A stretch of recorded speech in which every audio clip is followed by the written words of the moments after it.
बेशक आज बहु बेटियों के इज्जत लूटे जा रहे हैं। बेशक आज बहु बेटियों के इज्जत लूटे जा रहे हैं। बेटा भी कहां है सुरक्षित? बेटा भी कहां सुरक्षित है? अपने घर में ही कूटे जा रहे हैं। एक मां के लिए बेटी बेटा के लिए दर्द बराबर है। क्या सभी लोग ना सिर्फ बेटी के लिए बोलते हैं, इसलिए मैं बेटा के लिए बोला हूं, जरूरी है। एक मां के लिए बेटी बेटा के लिए दर्द बराबर है। बेटा भी कहां सुरक्षित है? जिंदगी भर अपने ही घर में पीसे जा रहे हैं। जिंदगी भर अपने घर में ही पीसे जा रहे हैं। बेटी बचाओ बेटी पढ़ाओ, बेटी बचाओ बेटी पढ़ाओ, जन जन का यही नारा। बेटा भी कहीं कचरे से नहीं आया है साहब, न जाने बेटा जमाने का क्या बिगाड़ा। तो आज की हकीकत और एक कड़वा सच सामने लाने की कोशिश कर रहा हूं। मैंने दहेज नहीं मांगा, मैंने दहेज नहीं मांगा साहब, मैं थाना नहीं जाऊंगा। मैंने दहेज नहीं मांगा साहब, मैं थाने नहीं जाऊंगा। अपने इस घर से कहीं नहीं जाऊंगा। माना पत्नी से थोड़ा मनमुटाव था, सोचा मैं अंतर विचारों में खिंचाव था, पर यकीन मानिए साहब मैंने दहेज नहीं मांगा। पर यकीन मानिए साहब मैंने दहेज नहीं मांगा। मानता हूं कानून आज पत्नी के पास है, मानता हूं कानून आज पत्नी के पास है। महिलाओं का समाज में हो रहा विकास है। चाहत मेरी भी बस ये थी कि माँ बाप का सम्मान हो, उन्हें भी समझे माता पिता, न कभी उनका अपमान हो। पर अब क्या फायदा जब टूट ही गया हर रिश्ते का धागा। यकीन मानिए साहब मैंने दहेज नहीं मांगा।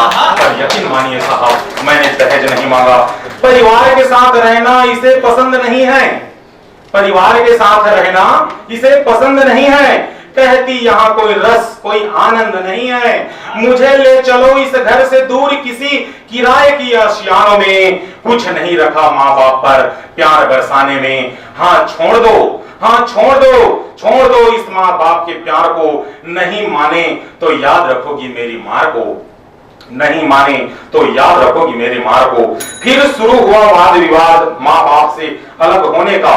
फिर शुरू हुआ वाद विवाद माँ बाप से अलग होने का। शायद समय आ गया था चैन और सुकून खोने का। एक दिन साफ मैंने पत्नी को मना कर दिया, न रहूंगा माँ बाप के बिना। ये उसे के दिमाग में भर दिया। बस मुझसे लड़कर मोहतरमा मायके जा पहुंची। 2 दिन बाद ही पत्नी के घर से मुझे धमकी आ पहुंची। माँ बाप से हो जा अलग, नहीं तो सबक सिखा देंगे।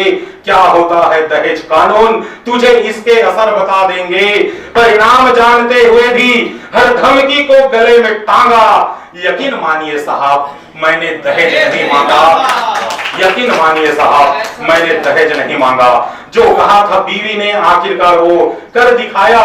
झगड़ा किसी और बात पर था, पर उसने दहेज का नाटक रचाया। बस पुलिस थाने में से एक दिन मुझे फोन आया, क्यों बे पत्नी से दहेज मांगता है, ये कह के मुझे धमकाया। माता पिता भाई बहन जीजा सभी के रिपोर्ट में नाम थे। घर में सब हैरान सब परेशान थे। अब अकेले बैठकर सोचता हूँ वो क्यों जिंदगी में आई थी। मैंने भी तो उसके प्रति हर जिम्मेदारी निभाई थी। आखिरकार तमगा मिला हमें दहेज लोभी होने का।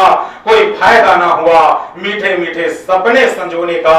बुलाने पर थाने आया हूँ, छुप कर नहीं भागा। लेकिन यकीन मानिए साहब मैंने दहेज नहीं मांगा।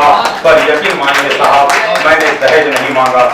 अभी झूठे दहेज के मुकदमों के कारण पुरुष के दर्द से और प्रति एक मानविक कृति है।